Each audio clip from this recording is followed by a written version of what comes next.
নমস্কার বন্ধুরা, আমার শ্রীকৃষ্ণ কথা চ্যানেলে আপনাদের সবাইকে স্বাগত। আশা করি সকলেই ভালো আছেন, সুস্থ আছেন।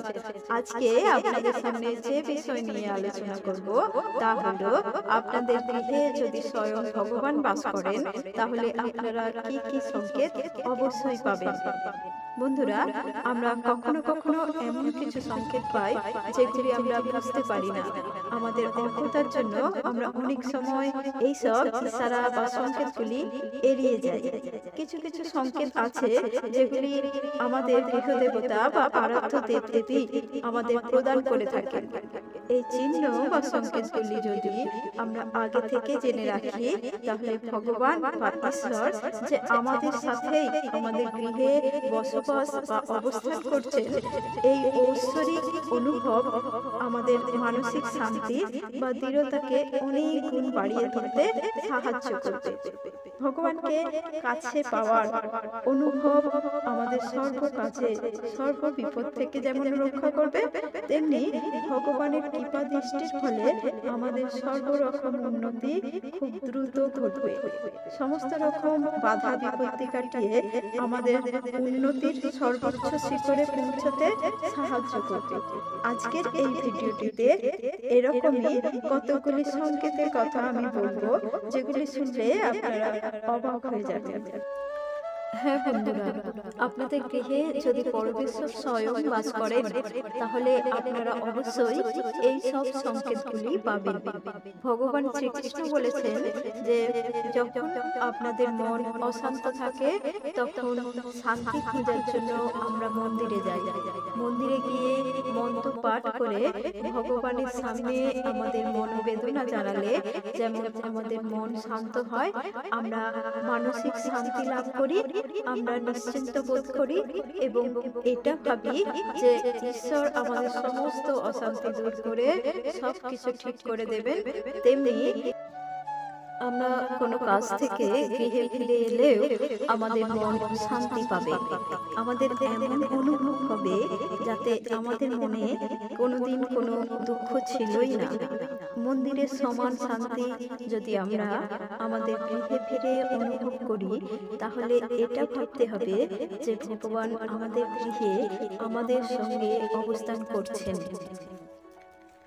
বন্ধুরা, দ্বিতীয় সংকেত যেটি ভগবান আমাদের দিয়ে থাকেন সেটি হলো সারাদিনের কাজকর্ম সেরে যখন আমরা আমাদের ঘরে ফিরে আসি তখন সারাদিনের সমস্ত খাটাখাটুনির পরও আমাদের শরীর ক্লান্ত হবে না। প্রচন্ড খাটুনির পর শরীর ক্লান্ত অবসন্ন বোধ হয়, সেটা আমরা বোধ করব না। পর্যাপ্ত ঘুম না হলেও যখন ইচ্ছা ঘুম থেকে উঠতে পারবো। আপনার ঘরে যদি ভগবান বাস করেন তাহলে আপনি যতই পরিশ্রম করেন না কেন আপনি ইচ্ছা মতো ঘুম থেকে উঠে পড়ে ভগবানের নাম গান করতে পারবেন। পর্যাপ্ত ঘুম পূরণ না হলেও আমাদের শরীরের মধ্যে অলসতা বোধ বা ম্যাজম্যাজে ভাব থাকে, সেটা কখনোই আমাদের গ্রাস করতে পারবে না। বন্ধুরা, তৃতীয় যে সংকেতটির কথা আপনাদের বলবো সেটি হলো যদি গৃহে ভগবান বাস করেন তাহলে ঘরে কোনোদিন ঝগড়া, অশান্তি, মারামারি ইত্যাদি হবে না। বর্তমান সময়ে দাঁড়িয়ে আমরা দেখতে পাই যে সমাজের প্রায় প্রত্যেকটি ঘরে কোনো না কোনো বিষয় নিয়ে ঝগড়া, অশান্তি, কলহ, মারামারি ইত্যাদি লেগেই আছে। কিন্তু আপনাদের ঘরে যদি ভক্তি ও নিষ্ঠা সহকারে ভগবানের পূজা অর্চনা করা হয় তাহলে ঘরে সর্বদা ভগবান বিরাজ করবেন এবং সেই ঘর সুখ সমৃদ্ধিতে ভরে উঠবে। আপনার ঘরে শান্তি বিরাজ করবে এবং গৃহের প্রত্যেকটি সদস্য সর্বদা হাসি মুখে কথা বলবে। হাসি খুশিতে ভরে থাকবে আপনাদের জীবন। মনে হবে আপনি স্বর্গে বাস করছেন।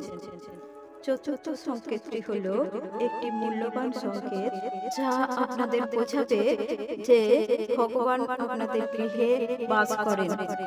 আপনাদের বাড়িতে নিত্য নতুন অতিথির আগমন ঘটবে। মা লক্ষ্মী বা ভগবান বিষ্ণু বা অন্যান্য যে কোনো দেবদেবী আপনার ঘরে আসবে অতিথি রূপে। যেন আপনার মনে হবে ঘর নয়, এটা একটা মন্দির। আপনার মনে এই অনুভূতি আসবে যে আপনি কোনো মন্দিরে বসবাস করছেন। মনে সর্বদা এক গভীর প্রশান্তি বিরাজ করবে, সুখ শান্তিতে ভরে থাকবে আপনাদের জীবন। এই ঘোর কলিযুগে দাঁড়িয়েও ভগবানকে আপনার সাথে পাওয়ার অনুভূতি প্রকাশ পাবে। জয় শ্রীকৃষ্ণ, রাধে রাধে।